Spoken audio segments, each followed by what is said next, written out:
Shalom, selamat malam. Berjumpa kembali di Mesbah Doa malam hari ini. Saudara, saya percaya kita semua sehat ya, dan dalam keadaan yang baik, dalam perlindungan Tuhan. Apapun keadaan kita hari ini, mari kita mau terus datang pada Tuhan. Kita mau berkata, Tuhan Engkau baik, Engkau setia, Engkau luar biasa. Bahkan apapun keadaan kami, Tuhan tidak pernah meninggalkan kami.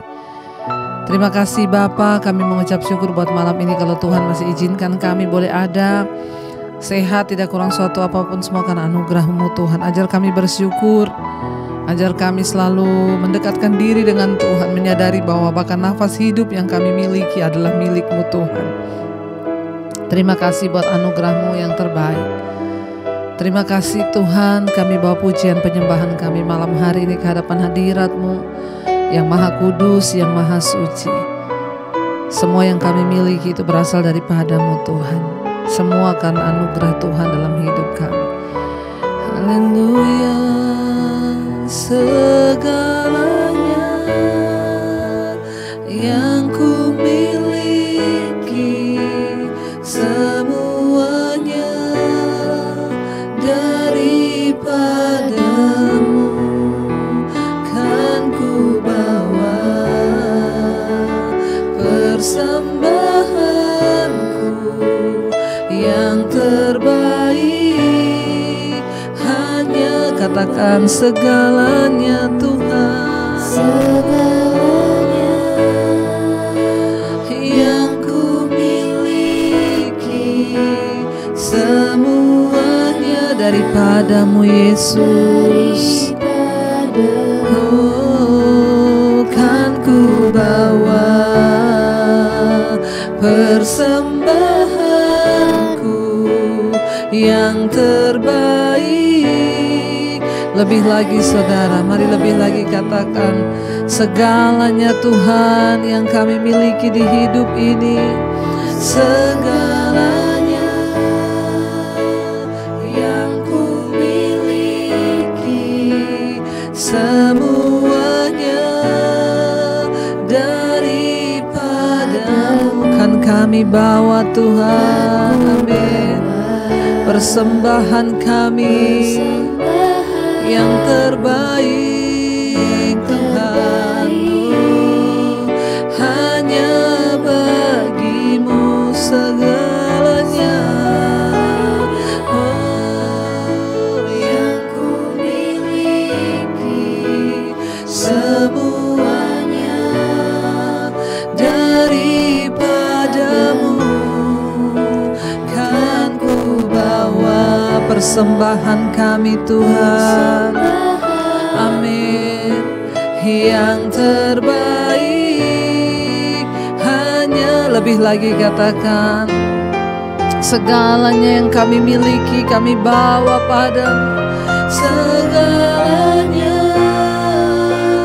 yang ku miliki, semuanya daripada-Mu, kan ku bawa persembahan yang terbaik Tuhan. Oh, hanya bagi-Mu segalanya. Oh, yang ku miliki, semuanya daripada-Mu, kan ku bawa persembahanku yang terbaik, hanya bagi-Mu Tuhan. Haleluya.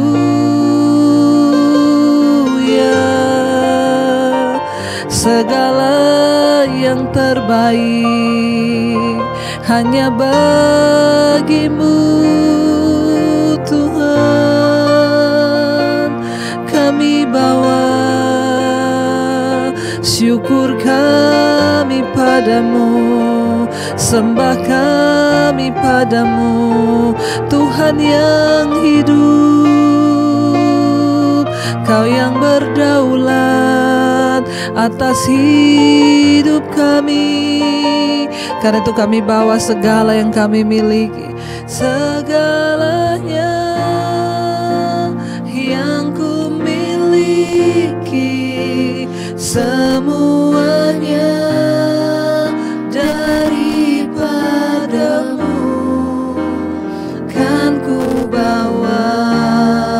persembahanku Tuhan yang terbaik, hanya bagimu.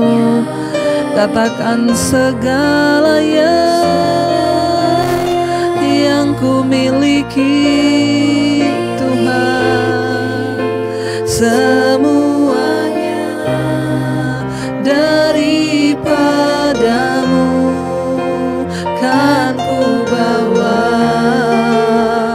Persembahanku yang terbaik hanya bagimu. Biar hidup kami menjadi persembahan yang terbaik Tuhan. Biar kami selalu ada dalam hadirat-Mu Tuhan, menyenangkan Engkau. Karena kami tahu semua yang kami miliki itu daripada-Mu. Karena itu biarlah dalam keadaan apapun kami tidak akan pernah meninggalkan Tuhan. Engkaulah kekuatan kami, Engkaulah sumber segalanya dalam hidup kami Bapa. Ketika kami tertekan, kami berseru kepada Yesus.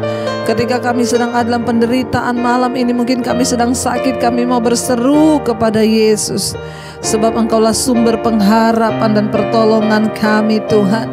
Mari katakan bersama saudara pujian ini kepada Tuhan. Yesus, padamu ku berseru, Kaulah penyelamatku. Terpujilah Kau Tuhanku, mulutku memuji nama-Mu sepanjang umur hidupku. Terpujilah Kau Tuhanku di atas segala. Lebih lagi saudara katakan, Yesus, kepadamu kami berseru Tuhan. Yesus, padamu ku berseru, Kaulah penyelamatku. Terpujilah Kau Tuhanku, mulut kami Tuhan, amin, memuji nama-Mu Tuhan, amin. Yesus, sepanjang umur hidupku, terpujilah Kau Tuhanku di atas segalanya. Lebih lagi saudara, mari kita mau berseru kepada Tuhan Yesus. Yesus, padamu ku berseru, Kaulah penyelamatku. Terpujilah Kau Tuhanku, mulutku memuji nama-Mu sepanjang umur hidupku. Terpujilah. Lebih lagi katakan, Yesus, kepadamu kami berseru Tuhan. Katakan saudara, Yesus, padamu ku berseru, Kaulah penyelamatku. Terpujilah Engkau Tuhan kami, amin. Yesus, mulutku memuji nama-Mu sepanjang umur hidup kami. Terpujilah Engkau Tuhan kami, amin, di atas segalanya.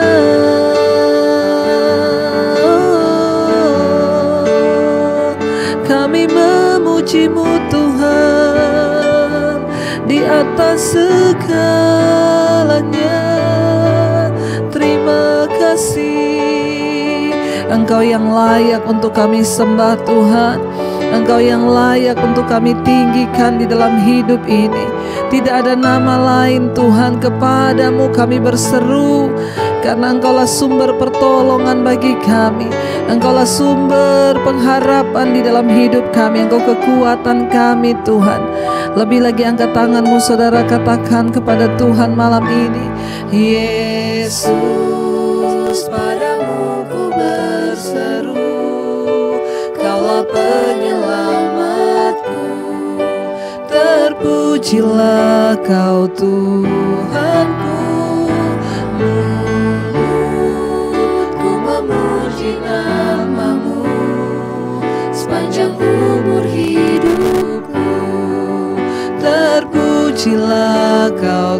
sekali lagi katakan Yesus, Yesus, padamu ku berseru, Kaulah penyelamatku, terpujilah Kau Tuhanku. Mulutku memuji nama-Mu sepanjang umur hidupku, terpujilah Kau Tuhanku di atas segalanya. Oh, Kau di atas segalanya, Tuhan, Kaulah segalanya di dalam hidup kami, Tuhan. Amin, amin. Tuhan, kerajaan-Mu,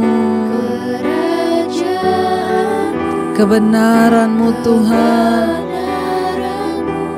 itu bagian di dalam hidup kami.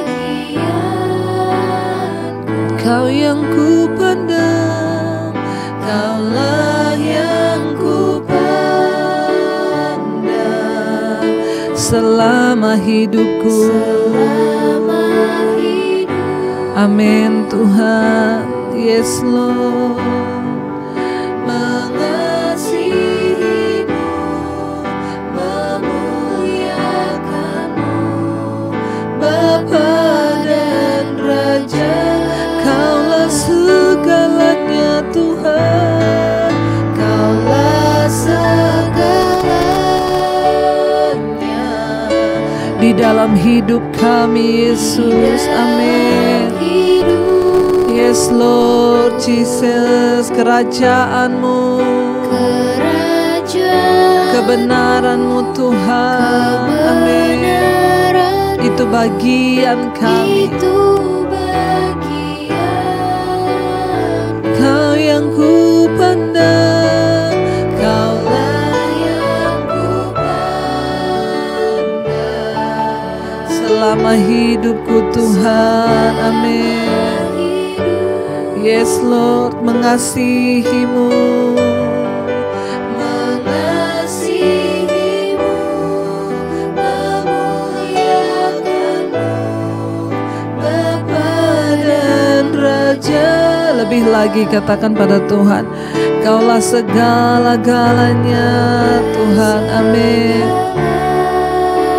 Oh, di dalam hidupku.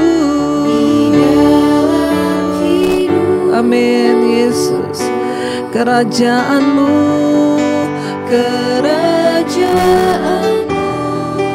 kebenaran-Mu, itu bagianku. Kau yang kami pandang, selama hidupku. Amin Tuhan Yesus. Mengasihi-Mu Tuhan, mengasihi-Mu, memuliakan-Mu, Bapa dan Rajaku. Biar kita mau taruh Dia sebagai yang segala-galanya di hidup kita, saudara. Apapun tantangan, persoalan yang kau hadapi hari-hari ini, biar taruh iman kita kepada Tuhan. Biar kita mau selalu berkata, Engkau segala-galanya dalam hidup kami Tuhan. Jauh melebihi penderitaan-penderitaan kami. Kami tahu ada kemuliaan yang sudah Tuhan sediakan bagi kami. Karena itu kami tidak akan pernah menyangkal Engkau. Kami tidak akan pernah Tuhan menjauh daripada-Mu. Kami mau terus dekat kepada-Mu dan mengakui Engkau segala-galanya di hidup kami. Mari sekali lagi katakan saudara, Kaulah segalanya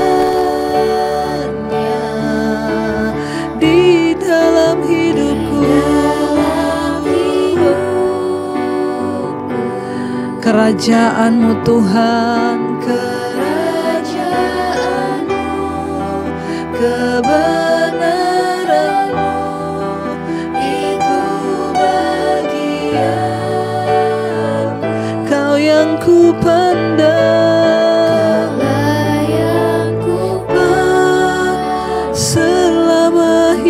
hidupku Tuhan. Amin. Yesus, mengasihimu Tuhan.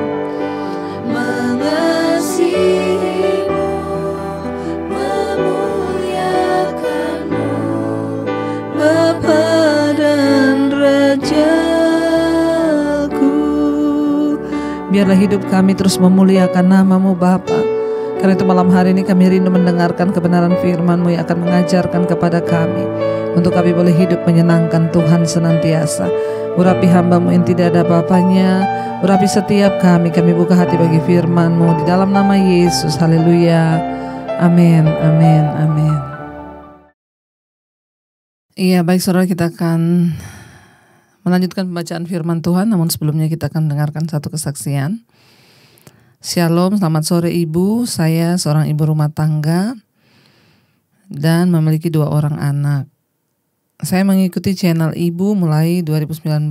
Saya pengikut setia Mezbah Doa dan juga Mezbah Syukur. Sejak Ibu siaran langsung lewat Facebook juga sampai sekarang, saya tidak pernah bolong mengikuti. To the point aja Bu, saya mau bersaksi tentang bagaimana kuasa dan kebaikan Tuhan dalam hidup saya. Akhir tahun 2018 saat saya mandi, saya menggosok badan, tiba-tiba saya merasa ada benjolan di payudara saya. Saya kaget Bu, dan rasanya pikiran saya langsung membayangkan teman saya yang baru saja meninggal karena kanker payudara. Dari sejak teman saya sakit itu sampai dia menjalani kemoterapi, sayalah yang selalu memberi semangat. Saya sering datang mendoakan teman saya itu, tapi saya tidak mau terintimidasi oleh perasaan takut saya. Sehabis mandi saya berdoa di kamar dan menyerahkan ketakutanku dan juga benjolan yang ada di payudara saya. Saya berkata, Tuhan, kalau Tuhan dulu sudah menolong saya dari penderitaan di mana saya dianiaya dan di KDRT, maka saya percaya mujizat Tuhan juga terjadi atas hidup saya. Gak apa-apa Tuhan, kalau memang penyakit ini pun Tuhan izinkan agar saya dekat dengan Tuhan. Saya juga terima, itu doa saya Bu. Setelah saya berdoa begitu, saya merasa lega, puji Tuhan. Seiring berjalannya waktu, setiap saya mandi, saya meraba benjolan itu semakin besar hingga menjadi besar seperti sebesar biji salak. Saya tak percaya Tuhan sanggup pulihkan saya. Saya gak pernah menceritakan sakit itu kepada suami. Bahkan saya berobat ke dokter pun saya tidak mau Bu, karena saya takut nanti dibiopsi dan disuruh periksa macam-macam yang akan membuat perasaan saya semakin takut. Saya hanya berdoa, setiap hari saya puji-pujian penyembahan, apalagi mendengar khotbah-khotbah Ibu. Saat ini saya juga terus mendengarkan, ya, saya mendengar hikmat kehidupan, saya sangat terberkati Bu, dan saya praktikkan semua apa yang diperintahkan dalam firman-Nya. Saya belajar menjadi pelaku firman. Sakit, ya memang sakit Bu, tapi dalam hati saya ada rasa damai yang luar biasa, yang belum pernah saya rasakan sekalipun saya mungkin punya uang banyak. Singkat cerita, di awal 2020 saya sungguh-sungguh merasakan lawatan Tuhan hadir dalam hidup saya. Setiap Ibu mendoakan supaya tumpang tangan pada bagian tubuh yang sakit, saya terus melakukannya dan memperkatakan saya percaya bilur-bilur darah Tuhan Yesus sanggup sembuhkan benjolan yang ada di tubuh ke dalam nama Tuhan Yesus. Saya sudah sembuh, saya perkatakan terus. Saya juga berkata, seperti yang Ibu doakan, kalau penyakit ini karena dosa, ampuni saya Bapa, ampuni saya. Puji Tuhan, pada saat ultas saya di bulan Februari yang lalu Bu, Tuhan memberi saya hadiah. Ya, hadiah terbesar buat saya yaitu benjolan di payudara saya hilang total. Wow, ya. Luar biasa Bu, Tuhan Yesus itu memang luar biasa. Satu hal lagi Bu, saya semakin peka hari-hari ini mendengarkan suara Roh Kudus, yang akhirnya membuat saya semakin optimis menjalani hidup di saat sulit seperti sekarang ini. Masih banyak Bu keajaiban dan juga mujizat-mujizat Tuhan yang sudah terjadi pada saya dari mulai awal pernikahan hingga saat ini. Saya bersaksi melalui Mezbah Doa ini, Semakin banyak orang yang dikuatkan oleh iman percaya kepada Kristus, demikian juga kesaksian saya. Maaf mungkin terlalu panjang, tapi kiranya Tuhan memberkati ibu sekeluarga dan pelayanan, dan semakin banyak jiwa diselamatkan. Tuhan kita Yesus Kristus, Tuhan memberkati Ibu Debbie. Puji Tuhan ya saudara. Oh iya Bu, saya juga membagikan semua khotbah-khotbah Ibu kepada saudara dan teman-teman. Dan mereka juga banyak yang merasakan perubahan yang luar biasa dalam hidup mereka. Amin. Puji Tuhan ya saudara. Kesaksian yang sangat luar biasa dari seorang ibu yang mengalami benjolan di payudaranya sejak tahun 2018 ya. Sejak tahun 2019 ya, maaf. 2018, akhir tahun 2018 ada benjolan dan ibu ini menemukan channel saya di 2019. Setiap kali kita berdoa untuk yang sakit, ibu terus mengimani, bahkan yang luar biasa. Ya, sejak ibu mendengarkan semua firman Tuhan yang saya sampaikan, hidupnya semakin berubah. Ya, semakin dipulihkan Tuhan, semakin berserah, bahkan semakin percaya dan tidak takut lagi pada apapun. Dan puji Tuhan yang sangat luar biasa ya, ketika ibu berulang tahun kemarin ya, dikatakan sini puji Tuhan di ultas saya bulan Februari yang lalu. Ya, berarti tahun 2021 saudara ya. Dia disembuhkan. Dari tahun 2018 ya, benjolan di payudaranya terus membesar sampai sudah seperti biji salak. Tetapi tiap hari dia berdoa, dia percaya, dia perkatakan ya, dan ya firman Tuhan berkata terjadilah sesuai dengan iman. Ya, saya yakin dan percaya pasti kalau ibu periksa ke dokter itu ya benar di biopsi ya. Tapi ibu ini berkata dia takut saudara. Di biopsi, di apa nanti diperiksa ketahuan tumor apa-apa, dia takut sehingga dia terus tiap hari memperkatakan. Dan benjolan itu terus membesar. Tetapi di bulan Februari di ulang tahunnya dia kaget ketika dia meraba benjolan itu hilang lenyap ya, tanpa bekas dan tidak tersisa. Tuhan itu Tuhan yang ajaib dan luar biasa saudara. Apa yang dia buat itu seringkali tidak kita mengerti. Tapi ibu luar biasa yang sangat membuat saya ya benar-benar kagum imanmu ya. Dan dia sudah percaya dan berserah kalau memang ini penyakit. Kalau Tuhan izinkan untuk membawa dia semakin dekat dengan Tuhan, dia bilang baik, dia akan terima semua biar kehendak Tuhan yang jadi. Tuhan melihat imanmu Bu, sehingga dia boleh menyembuhkan hari ini ya. Itulah mungkin kita bertanya saudara ya, kenapa ada orang yang bisa disembuhkan Bu, saya tidak. Tuhan melihat iman masing-masing orang. Dan Alkitab berkata jadilah sesuai dengan imanmu. Ya, jadilah sesuai dengan iman kita masing-masing. Bukan pendeta yang hebat yang bisa mendoakan saudara, tetapi imanmu sendirilah dengan bergantung kepada Tuhan. Karena itu saya selalu berpesan, jangan cari pendeta, tetapi cari Tuhan. Datanglah sendiri kepada Tuhan secara pribadi. Berhubunganlah sendiri kepada Tuhan secara pribadi ya. Dan kita melihat seperti yang ibu alami malam ini. Sangat luar biasa kesaksiannya, sangat membangkitkan iman kita semua. Biarlah ini boleh menjadi kesaksian dan pasti menjadi kesaksian bagi setiap kita ya, yang sakit atau apapun. Mari kita terus perkatakan dalam nama Yesus ada kesembuhan.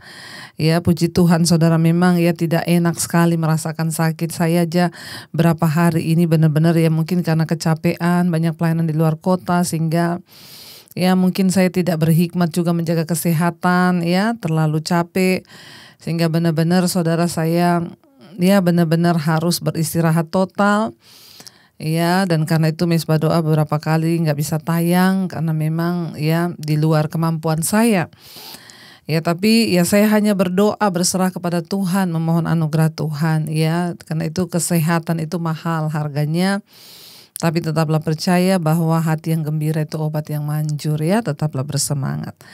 Terima kasih Ibu kesaksiannya. Kita punya Tuhan yang ajaib, Yesus yang dahsyat, Dia yang layak untuk ditinggikan dan diagungkan. Baik, kita akan mendengarkan firman Tuhan bersama-sama. Sekarang kita sudah sampai di Sefanya pasal yang ketiga. Kemarin kita sudah baca saudara bagaimana kehancuran Niniwe. Ya, kota yang setara dengan London, Tokyo, Paris, New York, ya Niniwe itu sebagai pusat kebudayaan rasanya tidak mungkin akan jatuh. Pusat teknologi, keindahan di timur ya. Dan di sana Ada banyak gedung-gedung mewah, perpustakaan-perpustakaan, tetapi bahkan dengan dikatakan perlindungan yang luar biasa, temboknya 97 kilometer, ya tingginya 31 meter dan lebarnya 1.500. Ya bahkan 1.500 menara pengawal, dia punya 1.500 menara pengawal, ya lebarnya 9 meter, tetapi pada akhirnya seluruh kota itu dihancurkan. Bahkan hampir-hampir arkeolog tidak menemukan sisa dari Niniwe seperti yang sudah difirmankan. Hingga pada akhir abad ke-19 baru bisa ditemukan. Dan itu pun sudah menjadi puing-puing reruntuhan dan debu. Ya karena itu jangan sombong, jangan congkak, sehebat apapun kita ingat Tuhanlah yang pegang kendali atas hidup kita. Biar kita mau terus berserah dan percaya hanya kepada Tuhan. Iya, kita masuk di Sefanya pasal yang ketiga sekarang, hukuman atas Yerusalem, ayat 3. Celakalah si pemberontak dan si cemar, hai kota yang penuh penindasan. Ayat 2, ia tidak mau mendengarkan teguran siapapun dan tidak mempedulikan kecaman. Kepada Tuhan ia tidak percaya dan kepada Allahnya ia tidak menghadap. Saudara, ayat ini berkata, celakalah si pemberontak dan si cemar, hai kota yang penuh penindasan. Celakalah si pemberontak dan si cemar, hai kota yang penuh penindasan. Hukuman atas Yerusalem judulnya. Setelah kehancuran, setelah menubuatkan kehancuran bangsa-bangsa di sekitarnya, Sefanya kembali ke masalah yang ada, yaitu dosa di Yerusalem. Ya, semua bangsa dihukum, tidak terkecuali Yerusalem pun. Jadi jangan merasa ketika Anda menjadi Kristen, jangan merasa, oh saya ini kan orang percaya. Jangan terlalu pede sekalipun Anda Kristen. Kalau Anda hidup di dalam dosa, kenajisan, percabulan, kepahitan, iri hati, kedengkian, ya maka saudara, ya tidak akan luput dari penghukuman. Jadi setelah Sefanya bernubuat tentang kehancuran bangsa-bangsa di sekitar Yerusalem, dia kembali ke masalah yang ada. Masalah pokoknya yaitu apa? Dosa Yerusalem. Ya, yaitu kota Allah itu dan umat Allah sendiri sudah menjadi tercemar. Dan sudah menjadi sama jahatnya dengan tetangga-tetangga mereka yang tidak mengenal Allah. Bangsa itu pura-pura menyembah dan melayani Allah, tetapi di dalam hati mereka menolak Allah. Dan terus merasa puas dengan dosa-dosa mereka. Mereka tidak lagi peduli dengan akibat-akibat dari meninggalkan Allah. Jangan merasa puas ketika Anda mungkin sudah melayani Tuhan di gereja. Mungkin sebagai singer, sebagai worship leader, pemimpin pujian, sebagai majelis sekalipun, bahkan sebagai pendeta atau gembala. Kalau engkau masih menyimpan dosa, saudara, ya apalagi itu dosa kenajisan, perselingkuhan, dosa-dosa ya yang dapat membuat Tuhan itu murka, ya maka hidupmu itu tidak ada bedanya dengan orang yang tidak mengenal Allah. Ya di sini dikatakan bahwa mereka menjadi sama dengan bangsa-bangsa lain yang tidak mengenal Allah. Lalu apa bedanya? Mereka hanya pura-pura beribadah, pura-pura menyembah Tuhan, pura-pura melayani Tuhan. Tapi padahal hidup mereka lebih bejat justru dari orang yang tidak mengenal Allah. Kalau bangsa lain yang tidak mengenal Allah melakukan dosa, mereka jatuh dalam kenajisan, percabulan, melakukan segala kesombongan, ya memang mereka tidak mengenal Allah. Tapi bangsa Israel, Yerusalem itu sebagai kota Allah, kota kudusnya Tuhan. Tapi mereka cemar, saudara. Jangan berpikir setelah Anda jadi Kristen Anda luput dari penghukuman. Sorry. Bukan sekali selamat tetap selamat. Bukan orang yang mengaku percaya Yesus yang akan masuk surga. Tapi siapa yang melakukan kehendak Bapa, kata Yesus. Bukan orang yang berseru padaku Tuhan, Tuhan yang akan masuk dalam kerajaan Allah. Tapi mereka yang melakukan kehendak Bapa. Jangan mempermainkan imanmu, jangan mempermainkan Tuhan. Ya, mari kita mau sungguh-sungguh menghormati Tuhan dalam hidup kita dengan cara apa? Menjaga hidup dalam kekudusan dan kebenaran, saudara. Ya, mereka tidak peduli dengan dosa dan akibat-akibatnya. Ya, bahkan di sana dikatakan ia tidak mau mendengarkan teguran siapapun dan tidak mempedulikan kecaman. Ya, apakah kita juga menjadi orang yang mau mendengarkan teguran atau nasihat? Atau sebaliknya ketika kita ditegur, ya yang kita lakukan dosa, orang tegur kita, ada orang-orang yang tidak mau mendengarkan nasihat firman. Makanya saya banyak mendengarkan cerita ya, iya Bu, saya bagikan khotbah Ibu Bu, ada yang marah loh, ngapain kamu kirim-kirim gini? Ya, suami-suami yang belum bertobat diajak istrinya doa, dengar firman mesbah doa, ya marah saudara. Orang-orang tidak mau ditegur, itu orang-orang yang akan dimurkai Tuhan. Mereka tidak mempedulikan kecaman bahkan kepada Tuhan. Ia tidak percaya, di sini dikatakan ya. Dan kepada Allahnya ia tidak menghadap. Mereka secara lahiriah beribadah, tetapi secara hati mereka menolak Tuhan. Ya, umat Allah sudah menjadi sedemikian sombong sehingga mereka tidak lagi mendengarkan teguran Tuhan atau firman Tuhan. Ya, mendengarkan suara Allah saja mereka sudah tidak mau, saudara. Ya, apakah, mari kita introspeksi diri, apakah kita juga menjadi orang-orang yang merasa sulit untuk mendengarkan nasihat rohani? Ya, dari orang lain atau dari firman Tuhan atau dari Alkitab. Jangan biarkan kesombongan kita membuat kita ini tidak mampu atau tidak mau membiarkan Tuhan bekerja dalam kehidupan kita. Anda akan lebih bersedia untuk mendengarkan kalau Anda mengingat betapa lemah dan berdosanya kita dibandingkan dengan Allah yang kudus. Karena itu mari kita memiliki iman yang teguh kepada Tuhan. Ya, mari kita memiliki hati yang sungguh-sungguh tertuju kepada Tuhan, saudara. Jadi ayat yang keempat dikatakan para nabinya adalah orang-orang ceroboh dan pengkhianat. Para imamnya menajiskan apa yang kudus, memperkosa hukum Taurat. Ya, bayangkan sangat mengerikan, saudara, ayat ini dikatakan di sana. Ya, bahkan para nabinya adalah orang-orang ceroboh dan pengkhianat. Para imamnya menajiskan apa yang kudus, memperkosa hukum Taurat. Sangat mengerikan, ya.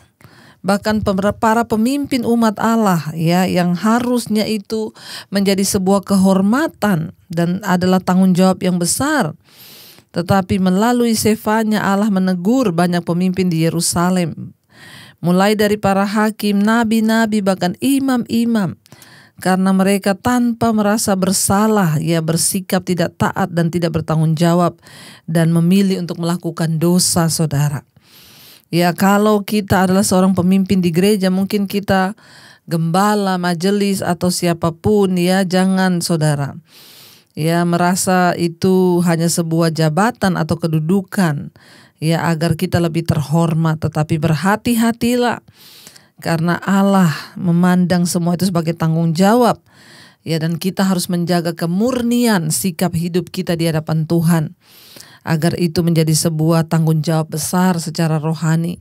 Kalau kita saja hidup tidak kudus, ya buat apa saudara jadi majelis kalau saudara bersinah, saudara homoseksual, saudara berselingkuh, atau saudara kepahitan di rumah tangga aja saudara tidak beres.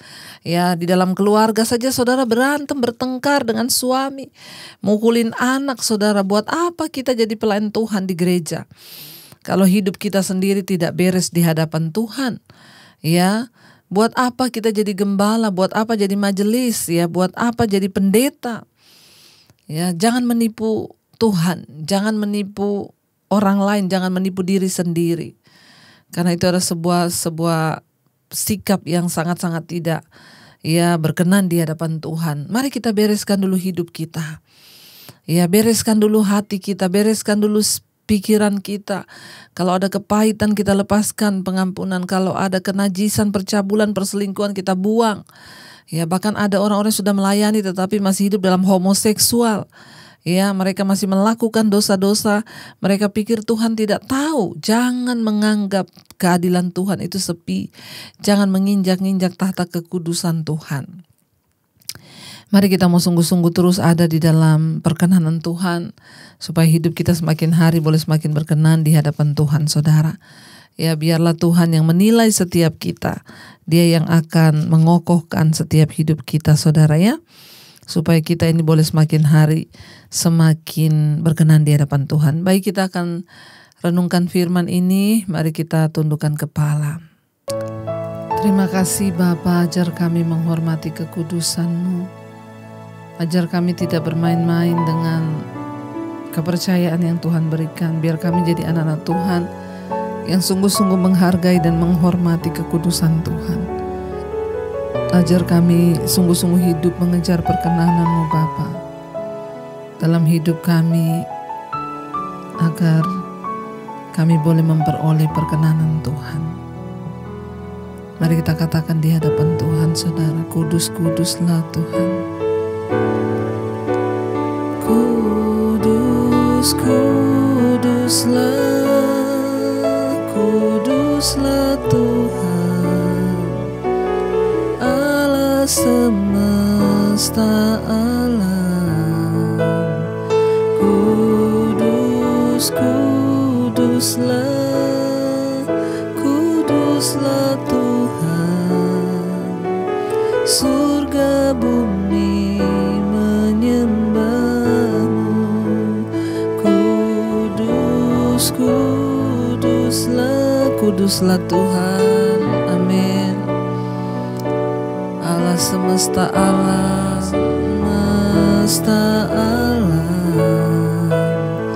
Kudus, kuduslah, kuduslah Tuhan, surga bumi menyembah-Mu. Oh, bawa kami dalam kekudusan-Mu ya Bapa. Ajar kami menjadi orang yang sungguh-sungguh menghormati Tuhan. Ampuni segala dosa pelanggaran kami Tuhan. Sucikan dan kuduskan hidup kami Bapa. Layakkan kami Tuhan untuk selalu ada di mezbah-Mu, memuji menyembah Engkau. Kuduskan hidup kami Tuhan. Berkati setiap rumah tangga demi rumah tangga hari-hari ini yang terus mencari Tuhan. Berkati para suami, istri, anak-anak untuk terus setia ada di mezbah-Mu Tuhan, sehingga masa depan mereka diberkati oleh Tuhan. Jodoh anak-anak kami diberkati oleh Tuhan. Suami takut Tuhan, istri menjadi penolong, sehingga rumah tangga kami sungguh-sungguh memuliakan nama Bapa. Bahkan keluarga besar kami, orang tua, kakek nenek kami, para single parent juga Tuhan Engkau memberkati. Mereka tidak pernah sendiri sebab ada Tuhan yang menyertai. Mereka tidak pernah ditinggalkan, ada tangan Tuhan yang menopang. Dalam membesarkan anak-anak juga Tuhan Engkau menjadi ayah bagi setiap mereka. Terima kasih Tuhan. Sembuhkan setiap yang sakit malam ini, yang sedang terbaring di rumah sakit ataupun di rumah, kami berdoa. Mari saudara, Engkau letakkan tangan-Mu di bagian yang sakit, perkatakan dalam nama Tuhan Yesus ada kesembuhan. Kami percaya bilur-bilur Kristus sanggup menyembuhkan apapun sakit penyakit kami. Tuhan sanggup menyembuhkan kanker, tumor, apapun itu, COVID, kami tahu penyumbatan, Tuhan sanggup menyembuhkannya di dalam nama Tuhan Yesus Kristus. Berkati setiap mereka yang berbeban berat hari-hari ini, terlilit dalam masalah hutang piutang, Tuhan memberikan jalan keluar. Yang membutuhkan pekerjaan, Tuhan memberikan pekerjaan yang terbaik. Yang terikat dengan dosa-dosa kenajisan, percabulan, perselingkuhan, homoseksual, lesbian, yang terikat dengan dosa minuman keras, rokok, kenajisan, yang terikat dengan narkoba, obat-obatan terlarang, yang terikat dengan obat tidur, yang terikat dengan kecemasan, kekhawatiran, ketakutan, yang terikat dengan amarah, kebencian, kami doakan putuskan dalam nama Tuhan Yesus mengalami kelepasan. Biar hidup kami semakin hari semakin berkenan di hadapan Tuhan. Berkati Bapa, berkati setiap mereka yang sungguh-sungguh membutuhkan Tuhan hari-hari ini. Dalam pergumulan-pergumulan yang berat, Engkau Tuhan jadi jawaban. Berkati yang rindu punya keturunan, dibukakan setiap kandungan yang tertutup. Roh kemandulan kami tolak dalam nama Tuhan Yesus. Engkau juga Tuhan yang terus memberkati untuk setiap mereka Bapa yang berkekurangan, Tuhan mencukupkan. Berkati bangsa Indonesia dari Sabang sampai Merauke, Bapak Presiden Jokowi, wakilnya, seluruh jajaran kabinet yang ada, TNI, Polri, Tuhan memberkati. Biarlah bangsa Indonesia semakin hari menjadi bangsa yang takut akan Tuhan, yang diberkati rakyatnya, tanahnya, semuanya diberkati Tuhan. Ampuni bangsa kami, biar hujan pertobatan tercurah dari Sabang sampai Merauke atas bangsa ini. Tuhan juga terus memberkati untuk semua Tuhan yang ada di 5 benua, di seluruh bangsa-bangsa mereka yang setia berdoa. Di Asia, Afrika, Amerika, Eropa, Australia, mereka yang terus mencari wajah Tuhan, setia berdiri bagi kota, bangsa, negaranya. Tuhan menjadi jawaban bagi setiap kami. Di tengah masa pandemi ini Tuhan memberkati, tidak ada kematian massal, yang ada pertobatan massal.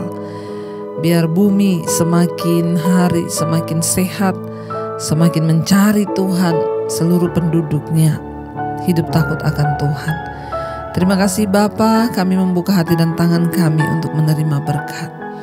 Diberkatilah Engkau dalam hidupmu, diberkati rumah tanggamu, diberkati pekerjaanmu, diberkati kesehatanmu, diberkati keuanganmu, dan Engkau akan menjadi berkat. Karena itu terimalah kiranya berkat dari Allah Bapa, cinta kasih Tuhan Yesus Kristus, penyertaan Allah Roh Kudus menyertai hidupmu mulai hari ini, bahkan sampai kali yang kedua Tuhan Yesus datang menjemput kita.